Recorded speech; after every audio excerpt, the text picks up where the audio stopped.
we know that at scale, when we're talking about, billions of people that consume media, they're never going to care about blockchain side, that it needs to be relatively inexpensive to move this piece of media from one person to the next. And so that was really the only option for us was Cardano.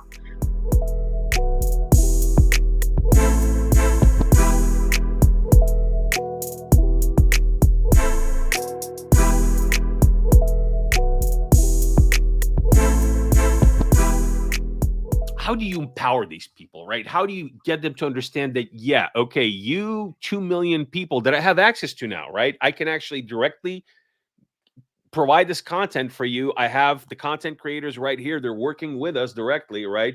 This is sourced. You can audit this. You can see that, nobody's being screwed over. Everything is transparent. Why should I care as a Cardano person? Why should I care? Why do they care? So explain that to us. How is that better than traditional means? Yeah. Yeah, lots of thoughts there, probably on both sides. From the even kind of going, picking on the example you said about spending $20,000 or $30,000 to create a film. Like right now, it's very difficult to monetize that if you're effectively right now what you have to do is you've got to shop it around to streaming services, and you're hopeful that maybe a Netflix or somebody wants to do a deal. You're hoping basically to recoup your costs. You're not going to make any money on it, right? So I think what's interesting about what we're doing is, in a lot of ways, and how we talk to labels and studios about it is, I think that for a long time now, social media has kind of been relegated to this sort of kind of sideshow thing, particularly like definitely in the music side, where they're not actually making any money from the social media side of it. So social media effect right now exists in order to just push people to go to that streaming thing, right? So if you're a small studio or a small artist, you're putting stuff on social media, you're building a following, you have people that are fans, and basically you're using that channel to push them to a streaming thing where you don't really make a whole lot of money. And we're basically saying like, hey, we should monetize that. We should monetize those fans in a healthy way for that creator. So then, if you're spending, you know, $20,000 or $30,000 to produce a film, you could say, hey, if we have 10, 20, 30,000 followers, we could sell just 1,000 of those at maybe 20, $30 a piece, and we immediately recuperated all of our costs for that.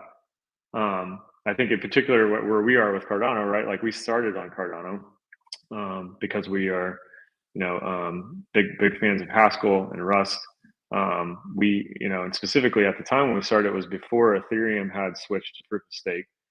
And so knowing that a lot of media that is out there and sold, right, especially in the publishing side, like we started in the book side because we had all those relationships, and even from the beginning, like we'd outlined that we wanted to have this decentralized DRM like apply to all media types, but on the book side it was easier just because the text file working with it and those relationships. And when you get into the publishing side, you find that primarily what really sells in publishing a lot, like 70% of all sales, it's tons of romance content, right? There's just a massive market for romance books, audiobooks. They even do stuff where they create physical covers and tradability and collectability. But those price points are smaller, right? So if you're dealing with a price point that's around $10, well, I can't pay, $85 for Ethereum gas fee to move a $10 thing. And at the time conceptually, right, in the NFT space, it was like, win moon, right? I want to buy something for $10 and I want it to be worth 1,000 the next day. And for us, it was like, well, we know that at scale, when we're talking about, billions of people that consume media, they're never going to care about blockchain side, that it needs to be relatively inexpensive to move this piece of media from one person to the next. And so that was really the only option for us was Cardano. And I think the deeper we've gotten with IOG and the Cardano Foundation and some of the stuff we're working with them and discussion on is like how we can really take advantage of them being participatory and helping us create certain parts of the infrastructure to support what we're wanting to do at grand scale for media, right? I think in terms of Bitcoin is obviously like, the gold standard kind of store of value in crypto. Ethereum, obviously was super early to the game. It contains like a tremendous amount of DeFi, and that's continuing to grow as well, and just the EVM side in general. And so, part of it, I come back to, kind of your question about what does blockchain do? What do they sell? That is an issue, right? I think what Cardano is doing with the, Charles is doing on the governance side.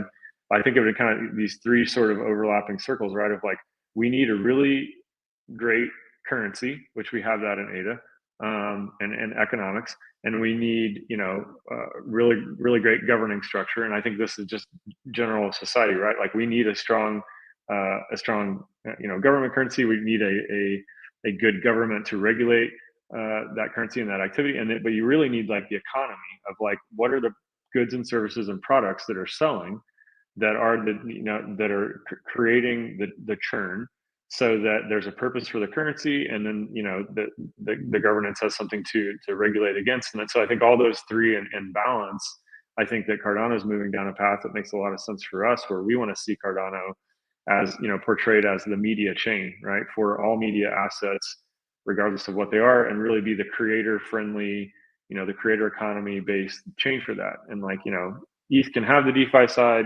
Bitcoin can have the store value, but we need to have a chain to support all of, not just our digital currency, but all of our digital assets. Like, where do we put all those? Because even just personally, right, even outside of the creator side, if my iCloud account gets hacked and I lose my iPhone, like, I'm screwed, right? Or if I just get blacklisted from Google because I tweeted something they didn't like for whatever reason, like, all of my personal media, myself, all of my documents, all my photos, my movies I've shot of my kids, all of that should be decentralized as well. Like, we should Yeah, live in it's a world where all that's deplatforming. protected.